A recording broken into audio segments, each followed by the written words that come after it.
자신의 그 무엇으로도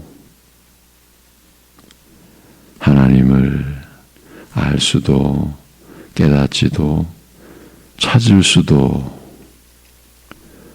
없도록 온 세상에 참으로 심판의 징계를 내리신 가운데 우리를 구별하여 주셔서 하나님을 아는 자로, 말씀을 깨닫는 자로, 그 말씀을 영혼의 양식으로 받아서 그 말씀의 진리 안에서 살게 하신 우리 아버지 하나님, 우리의 외적인 현실이 어떠한 상황으로 펼쳐질지라도 그 모든 것을 홀로 주관하시고 섭리하시는 주 하나님만을 의지하며 주 하나님만을 바라보며, 그래서 오늘도 그 모든 은혜를 사모하고 구하고 또 의지하는 믿음으로 살아가게 하여 주시옵소서. 예수님의 이름으로 기도합니다. 아멘. 고린도전서 1장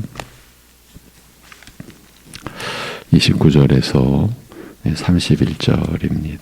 고린도전서 1장 29절에서 31절.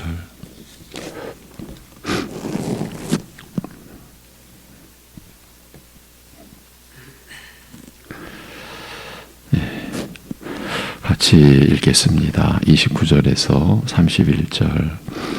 이는 아무 육체도 하나님 앞에서 자랑하지 못하게 하려 하심이라.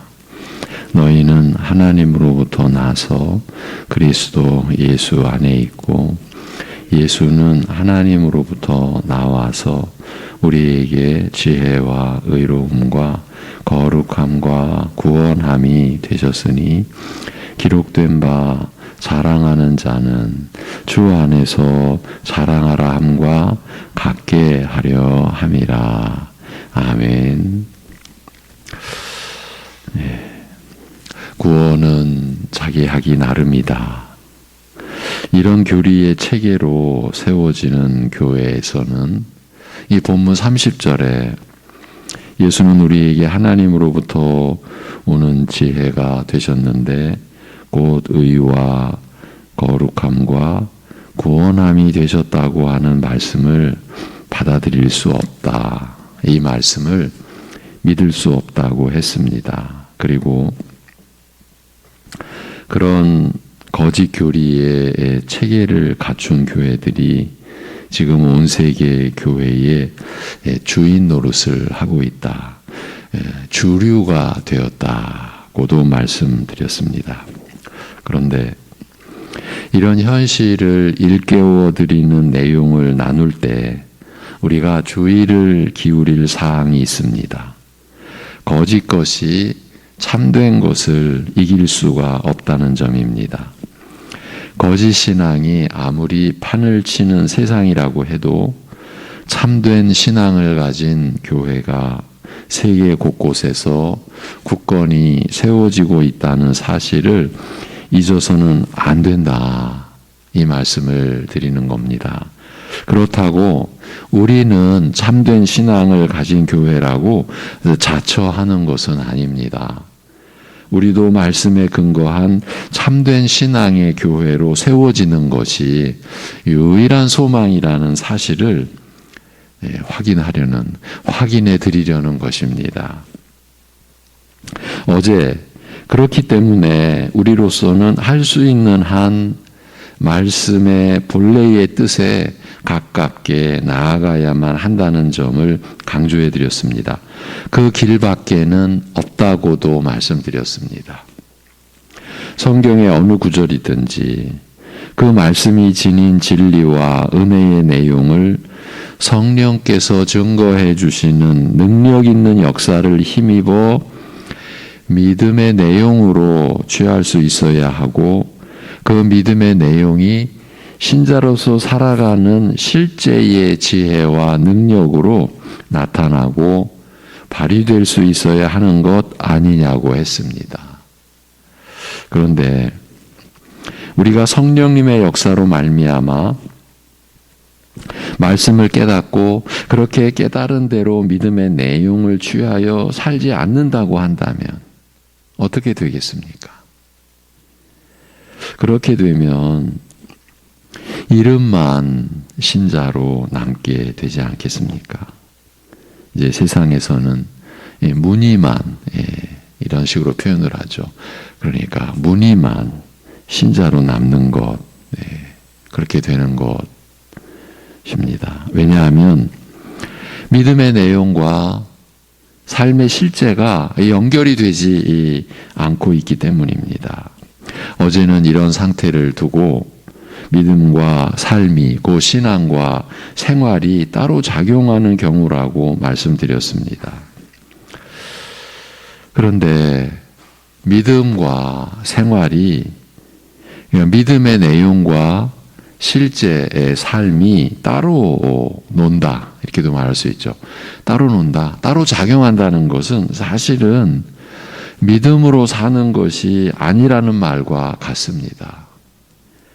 아무리 본인 스스로는 신자라고 하고 신자로 살고 있다고 주장하더라도 실제로는 믿음과 생활이 연결이 안 되고 따로 작용하는 상태에서 믿음으로 산다고 할 수 있겠습니까? 그래서 믿음과 생활이 따로 작용한다고 표현한 것입니다. 본인 스스로 자신은 분명히 신자라고 예수님을 믿는 신자라고는 하는데 살아가는 실제의 모습은 자기 주관대로 자기 식대로 살아간다고 한다면 이런 경우는 틀림없이 믿음과 삶이 따로 있다, 따로 작용한다고 할 수밖에 없는 것입니다.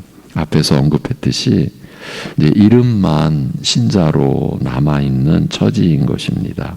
오늘은 여기서부터 이어가겠습니다. 그래서 믿음으로 사는 것에 대해서 다시 생각해 보겠습니다.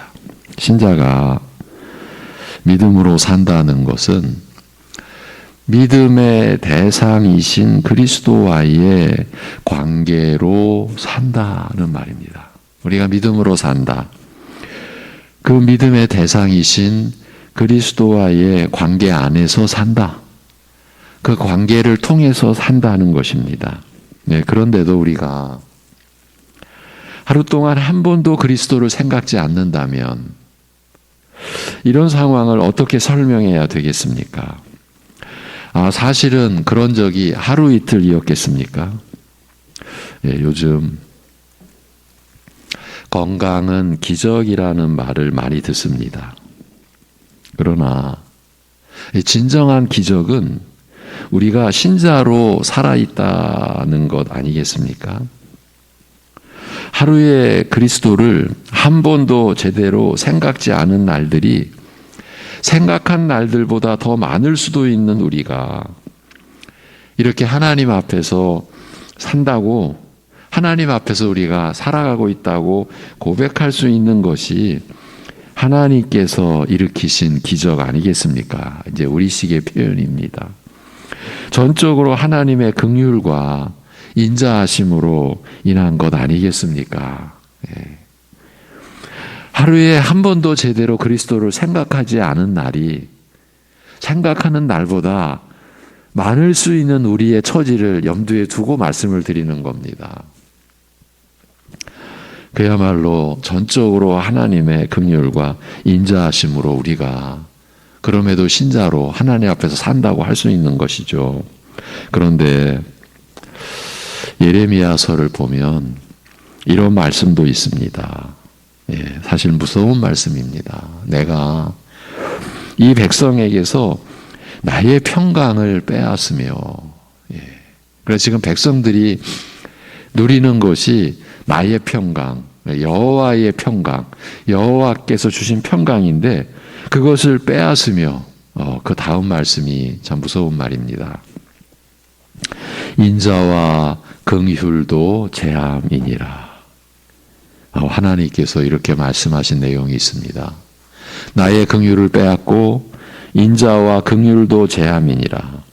지금 우리가 보고 있는 개역 개정에서는 인자와 사랑도 제한다 이렇게 되어 있습니다. 그리고 이것이 여호와의 말이니라. 예레미야 16장 5절입니다. 인자와 긍휼을 제하시겠다는 말씀입니다.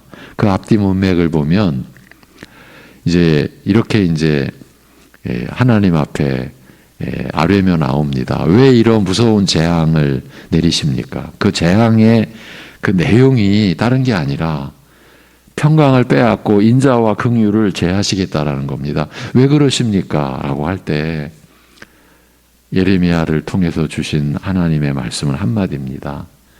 너희가 나에게서 돌아섰지 않느냐. 달리 말하면 너희가 나를 버렸지 않느냐. 그런 가운데 내려진 말씀이 너희에게서 나의 평안을 빼앗고 나의 평강을 빼앗고 인자와 긍휼도 제함이니라. 이 세상에서 이보다 더 큰 재앙이 있겠습니까? 그리고 오늘 그렇게 보니까 오늘 본문 30절에 고린도전서 1장 30절에 너희는 하나님으로부터 나서 그리스도 예수 안에 있고 이렇게 시작이 되어서 예수는 하나님께로부터 오는 우리를 구원하시는 지혜가 되셨는데 의와 거룩과 속량이 되셨다라는 말씀이 얼마나 놀라우며 얼마나 감사한 말씀입니까? 너희는 하나님으로부터 나서 그리스도 예수 안에 있다고 하시니까요. 이제 다시 돌아가서 그러니 그리스도와의 관계를 제외하고서 믿음으로 산다고 하는 것은 순전히 거짓입니다. 믿음의 대상과의 관계가 없이 어떻게 믿음으로 산다고 할 수 있습니까? 본문대로라면 그리스도 예수 안에 있는 우리가 그리스도와의 관계를 배제한 상태를 어찌 상상이나 할 수 있겠습니까? 그런데도 우리의 현실에서는 그런 일이 얼마든지 일어나고 있지 않습니까? 그래서 이 말씀에 근거해서 우리의 현실을 이렇게 여러 날 일깨워 드리고 그래서 우리 자신을 제대로 보고자 하는 것이에요. 우리가 지금 그리스도 예수 안에 있는데 그런데 하루도 제대로 하루에 한 번도 제대로 그리스도를 생각하지 않고도 우리는 얼마든지 살고 있다고 살아갈 수 있다고 어쩌면 그렇게 강변하고 있는 것인지 모르겠어요. 그리스도 생각 안 하고 그리스도 마치 없이도 제대로 살 수 있는 것처럼 우리는 그렇게 살고 있는 것 아닐까? 아니, 실제로 그러고 있다는 점을 짚어드리려는 거예요. 이제 그렇다면 우리 믿는 자들이 그리스도와의 관계로 산다고 할 때 그 삶은 구체적으로 어떻게 나타나는 것일까요? 어떻게 그리스도의 관계로 사는 모습이 우리 안에서 보여지고 우리 스스로 그것을 누리고 있을까요? 우리가 믿음으로 산다, 그리스도와의 관계로 산다는 것은 다른 것이 아니라 오직 그리스도를 의지하며 사는 것입니다. 우리가 기도하는 그 본질이라고 할 수 있을까요? 기도하는 본질이 그리스도를, 하나님을 의지하는 것 아닙니까? 그러니까 제가 누누이 말씀드려온 것이 기도는 무슨 방법이 아니다. 기도는 무슨 능력이 아니다. 기도는 무슨 우리의 어떤 기술, 기술이라는 말은 좀 경박스러운데 어쨌든 어떤 방법이나 그런 게 아니죠. 주님을 의지하는 그 자체가 기도이니까요. 우리가 믿음으로 산다는 것은 그 믿음의 대상이신 그리스도를 의지하는 거죠. 그러니까 믿음으로 사는 것은 그리스도를 의지하는 그 상태, 그리스도를 의지하는 모습으로 나타나게 되어 있는 것입니다. 그리스도를 의지하지 않고서 우리가 어떻게 믿음으로 산다고 할 수 있겠습니까?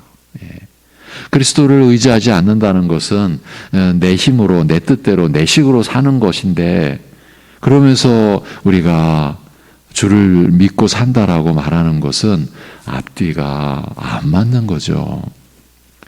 그리스도와 신자의 관계는 사실상 이렇게 되지 않을 수가 없습니다. 그러니까 우리가 그리스도를 의지하며 사는 그런 형태가 되지 않을 수가 없습니다. 신자가 되는 것에서부터 모든 것을 우리는 그리스도 안에서 그 그리스도로부터 받게 되어 있기 때문입니다.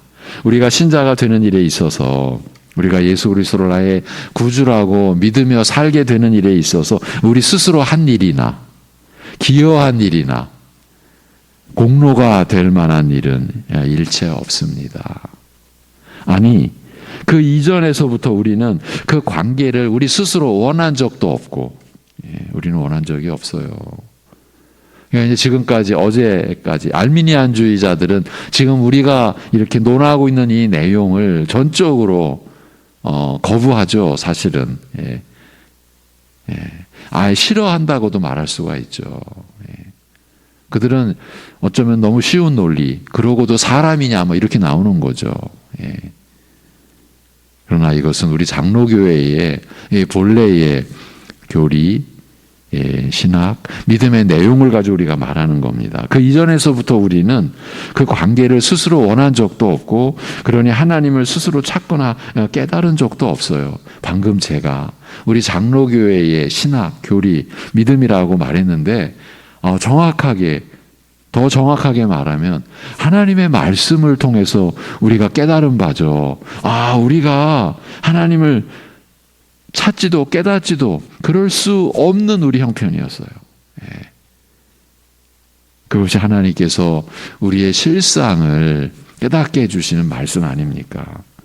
단지 우리는 죄와 허물로 죽어 있었을 뿐이었는데, 그렇게 죄와 허물로 죽었던 우리가 살림을 받는 것에서부터 시작해서 나아가 새 사람으로 살게 되는 모든 것까지를, 그러니까 이렇게 되게 하신 하나님의 은혜를 우리는 온전히 그리스도 안에서 공급받고 또 누리게 되어 있는 것입니다. 이 모든 것은 오직 하나님 아버지의 뜻과 작정으로 되어진 일입니다. 다시 말해, 하나님 아버지께서 우리 죄인들을 위해 내주신 독생자 예수 그리스도 안에서 우리는 이 모든 것, 이 모든 은혜를 받음으로써 죄사함 받고 영생을 지닌 삶을 누리게 된 것입니다. 그뿐만이 아닙니다. 하나님께서는 우리로 하여금 그리스도 안에서 이 모든 것을 실제로 받아서 누리도록 하시기 위하여 성령님까지 보내주셨어요. 어제 어느 시대는 성부 시대, 어느 시대는 성자 시대, 성령 시대, 이것은 우리가 하나님 말씀, 하나님을 아는 지식에 있어서 얼마나 무식하고 무지한가를 나타내 주는 것에 불과하다. 우리가 수십 년 동안 그런 내용을 들어왔다고 해도 그건 하나님 말씀이 아니다. 어제 이제 지나가듯이 하면서 이 짚어드린 내용이 있죠. 실제로 우리가 그렇게 얘기하는 그 완전 사이비 이단 사설입니다. 근데 그것이 우리의 마치 하나님에 대한 지식인 것인 양 우리가 간직하고 있다면 어찌 되겠습니까? 하나님 앞에 회개하고 버려야 하는 거죠. 그리스도의 십자가 앞에 내려놓아야 되는 거죠. 지금 성부, 성자, 성령 하나님께서 우리의 구원을 이루시는 말씀을 드린 거예요. 구약 시대에도 성부, 성자, 성령 하나님께서, 신약 시대에도 지금도 성부, 성자, 성령 하나님께서, 삼위 하나님께서 우리의 구원을 이루시고 우리가 그 모든 구원의 은혜를 받도록 하시고 또 누리도록 하시는 것이죠. 우리는 이 모든 것을 값없이 은혜로 받았고 또 누리게 된 것입니다. 그래서 여기서 한 가지 중대한 사실을 짚어드리고 가겠습니다.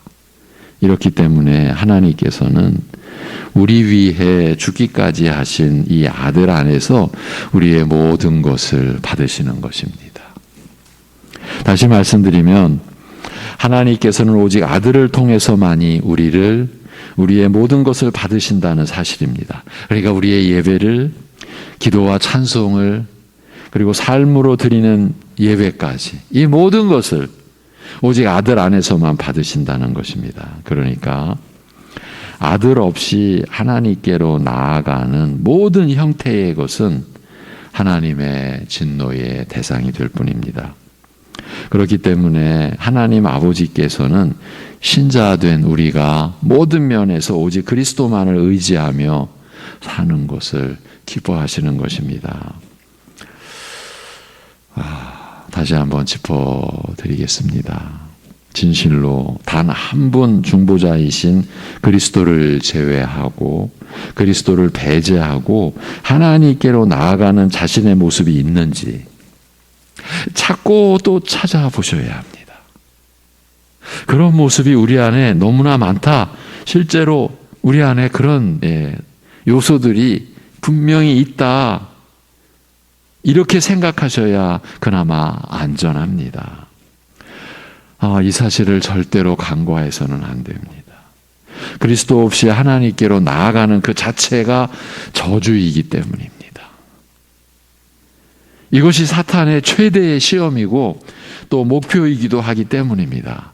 교회를 회파하는 사단의 최고의 무기, 그리스도 없이 하나님 앞에 나아갈 수 있는 길이 있는 것처럼 우리의 의식을 개조시키려고 하고 우리의 믿음의 내용을 교묘하게 변질시키려고 하는 것, 이거는 온전히 사단의 역사입니다. 그래서 부득이 오늘은 한 가지 신뢰만 들어드리겠습니다. 이제 이 새벽에 우리가 함께 모여 말씀 안에서 기도하고자 하는 이 새벽 시간을 염두에 두고 기도와 관련해서 한 가지 신뢰를 들어드리겠습니다. 나는 이렇게 하면 기도가 잘 돼. 꼭 이 표현대로는 아니지만 이러한 형태로 우리는 기도에 접근해 왔을 수도 있습니다. 난 이렇게 해야 기도가 잘 돼. 그럼 여쭙고자 합니다. 혹시 그런 생각, 그런 경험이 있으시면 어떻게 하면 기도가 잘 되셨습니까? 이 생각 자체가, 그리고 그 생각대로 하는 것이 난 이렇게 하면 기도가 잘 돼 라는 생각을 한다면 그렇게 하는 것을 붙들고 또 찾고 나중에는 집착까지 하게 되는 거죠. 나는 그렇게 해야 기도가 잘 된다고 하니까. 여러분, 그 생각 자체, 그리고 그 생각대로 하는 것 전부 그리스도를 제외하고 무시하고 배제하고 하나님께 나아가는 모습이다. 이렇게 말씀드릴 수 있습니다. 우리는 오직 그리스도의 이름으로만 하나님께 기도할 수 있기 때문입니다. 제가 이번 주일날 묵상 구절로 제시해 드리면서 그 요한복음 14장 6절은 꼭 암송하셔야 됩니다. 내가 곧 길이요 진리요 생명이니 나로 말미암지 않고는 아버지께로 올 자가 없다라고 하는 이 말씀은 우리의 삶 전반에 적용이 되는 너무나 실제적이고 구체적인 말씀입니다. 이 말씀에 저촉이 되는, 이 말씀을 위반하는 경우가 있어서는 안 됩니다, 여러분. 그래서 기도도 우리는 오직 그리스도의 이름으로만 하나님께 기도하는 것입니다. 기도가 잘 되고 못 되고 하는 생각 자체가 우리가 기도의 주관자처럼 행세하는 겁니다. 기도가 잘 되고 못 되고, 어쩌면 그 생각 자체가, 제가 이렇게까지 표현하겠습니다, 그리스도의 이름을 갖고 놀고 있는 처지인 것이에요. 기도가 잘 된다고 할 때에도 그리스도의 이름만을 붙들고 의지하는 것이며, 너무 고통스러워 기도가 안 나올 때에도 그 신음만을 내뱉는 마음으로 그리스도의 이름만을 붙들고 의지하는 것입니다. 내가 진실로 너무 고통스럽고 힘들고 슬프고 아픈 상황이라서 우리의 기도를 받아주시는 게 아닙니다. 그 간절함이 하나님께서 참 불쌍히 여기셔서 우리를 받아주시는 것이 아닙니다. 오직 그리스도의 이름으로 우리가 나아가는 것을 받으시는 것입니다. 여기서도 자칫 우리는 지성이면 감천이다. 하늘을 감동시키면 하늘이 역사한다는 것은 기독교 신앙이 아닙니다. 천지를 창조하신 하나님, 성경에 자신을 드러내어 주신 우리 하나님, 그리스도의 아버지 하나님을 믿는 신앙이 아닙니다. 그것은 오직 그리스도의 이름으로 드려지는 기도를 받으시는 것입니다. 그런 일이 있을 수, 오늘은 기도가 잘 된다고 할 때도요. 지금 나의 영적 상태가 기도가 잘 되게 되어서 그 기도를 하나님이 받으시는 게 아닙니다. 내가 뭔가 잘 돼서 받으시는 게 아닙니다. 반대로 내가 지금 뭔가 안 돼서 현실적으로 우리가 그런 경험들 다 있지 않습니까? 기도하고자 해도 어찌 기도해야 될지, 하나님 아버지 앞에서 내 입술을 떼는 것조차 안 되는 그런 눌리고 그런 온 내 자신이 그야말로 파괴된 상태 같은 것을 느끼고, 심령이 불타는 듯한 고통 속에서 입을 열 수가 없어요. 그럼에도 하나님 앞에 나오는 그런 우리의 애절한 모습을 하나님께서 보시고 응답해 주신다. 여러분, 무서운 착각입니다. 오직 우리 위해서 죽으시고 다시 살아나신 우리 주 예수 그리스도의 그 이름으로, 우리 주 예수 그리스도로 말미암아 우리가 하나님 앞에 나아가는 것이고, 우리의 기도도 어떠한 상황 속에서의 기도도,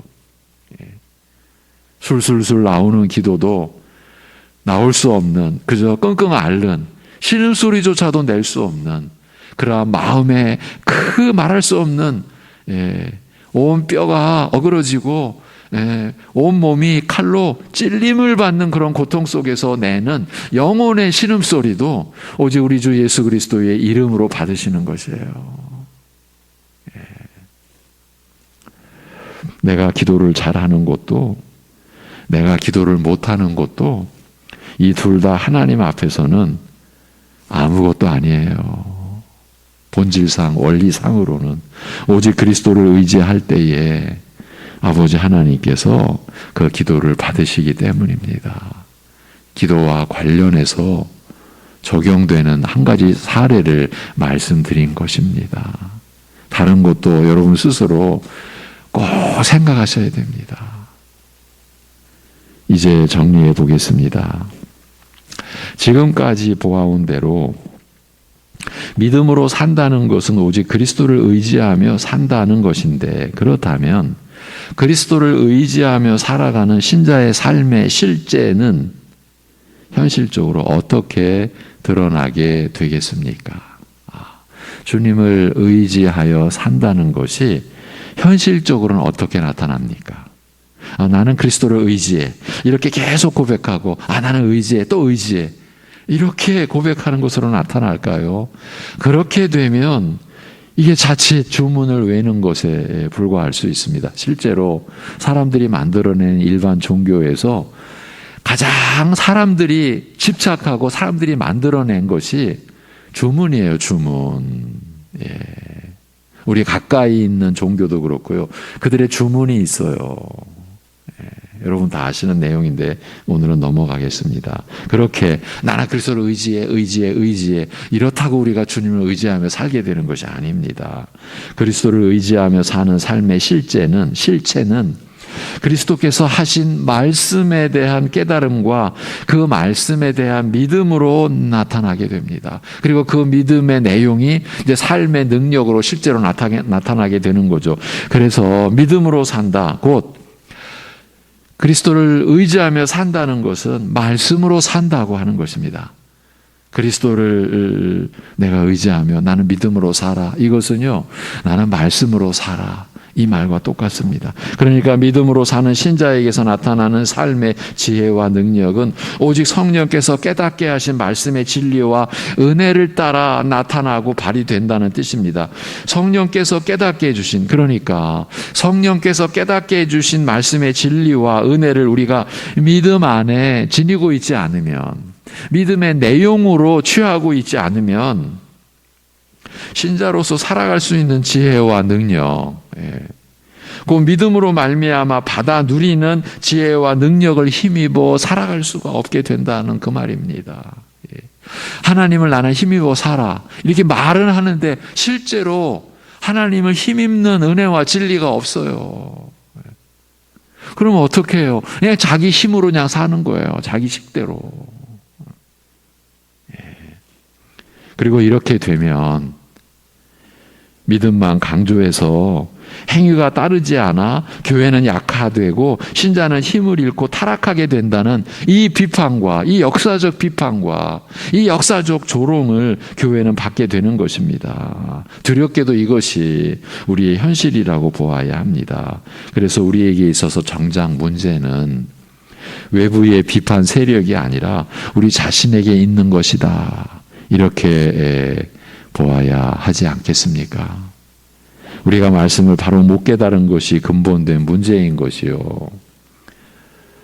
나아가 결국은 성령의 증거하시는 능력 있는 역사를 알지 못했고 이 은혜를 구하지 못한 것에서 우리가 지니고 온 문제의 근원을 찾아야 하는 것이에요. 우리는 성령의 능력을요. 예전에 제 어릴 때 예배당, 큰 예배당 건물 전면을, 그 옛날에 그런 천이 어떻게 있었는지 모르겠는데 크게 써붙인 글귀, 성령 폭발 대성회. 여러분도 다 아시죠? 성령을 능력으로만 붙들고 그 능력을 우리가 받아서 우리가 행세하고 하나님의 영광을 돌린다고 하는 명분 아래 그 능력을 주관하는 우리를 드러내고 우리를 나타내고 우리의 영광을 우리가 취하려고 했던 것 기억나시죠? 그때 그 능력은요, 말씀을 증거해 주시고 우리로 하여금 그 말씀을 하나님의 우리를 향하신 책망, 우리를 향하신 사랑, 우리를 이끄시는 사랑의 말씀임을 증거해 주셔서 믿도록 하시는 그 능력이 아니라 우리는 헛된 능력을 너무나 많이 구해왔었죠. 하나님의 영광이 아니라 우리의 영광을 위한. 그러니까 우리는 하나님까지도 이용하는 일에서 주저함이 없었어요. 그러니 오늘날 이번 주일에도 제가 한번 언급했는데 성령 받아라. 하나님 받아. 뭐 이런 식의 말을. 이렇게 어떻게 교회가 너무나 용감하게 해댈 수 있는지, 이 모든 게 여러분이 다 짐작하시는 대로 하나님의 말씀에 대한 이건 완전히 무식이에요. 무지예요. 이렇게 말하는 이것이 곧 우리의 모습이에요. 자화상이에요. 우리는 예외다. 우리는 관계없어. 저 이런 의도로 말씀드리는 거 아니에요. 오늘 여기까지입니다. 명절 관계로 부득이 이번 주 목요일, 금요일과 이번에는 이 연휴 기간 동안 그래서 다음 주 월요일, 화요일 새벽 예배를 드리지 않게 되었음을 양해 바랍니다. 다음 주 수요일 이 시간에 이 말씀을 이어가도록 하겠습니다. 기도하겠습니다. 하나님 아버지, 이런 처지, 이런 상황에서도 우리가 신자라는 믿음을 잃지 않고 하나님 앞에서 말씀으로 살려고 하는 성령께서 주시는 선한 의지를 우리가 그렇게 연약하고 무력한 중에도 지닐 수 있게 하신 것, 이것이 전적인 하나님의 긍휼과 인자하심으로 인한 것임을 오늘도 고백을 드립니다. 하나님 아버지, 우리를 오래 참아 주시고 긍휼히 여겨 주심을 감사드립니다.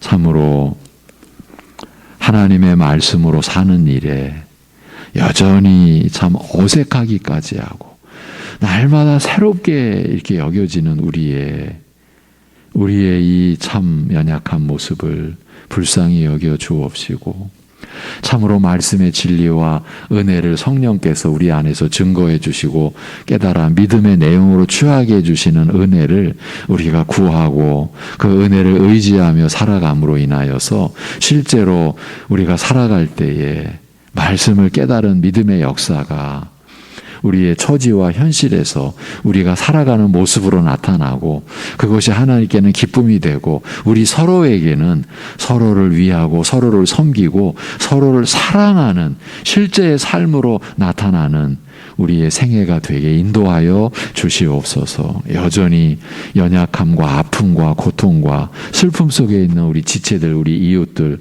우리 가족들 이번 주간도 이 민족 명절의 연휴 기간에도 주관해 주시고 살펴주시고 그 생명의 능력을 공급해 주옵시고 영혼의 깨어남이 하나님을 향한 깨어남이 있을 수 있도록 성령께서 그 안에서 역사하여 주시옵소서. 하나님 아버지 명절로 인하여 오고 가는 모든 길에 늘 함께 해주시고 보호하여 주옵시고 위험한 상황에 처하지 않도록 간섭하여 주시옵소서. 그리고 어떠한 처지에 있든지 왕같은 제사장으로 하나님 앞에서 우리가 서로를 섬기고 서로를 사랑하는 본분을 우리가 지켜내고 오히려 많은 가족들을 만나는 그 자리에 그 사랑의 빛이 사랑하는 성도들 안에서 드러나게 역사하여 주시옵소서. 예수님의 이름으로 기도하옵나이다. 아멘.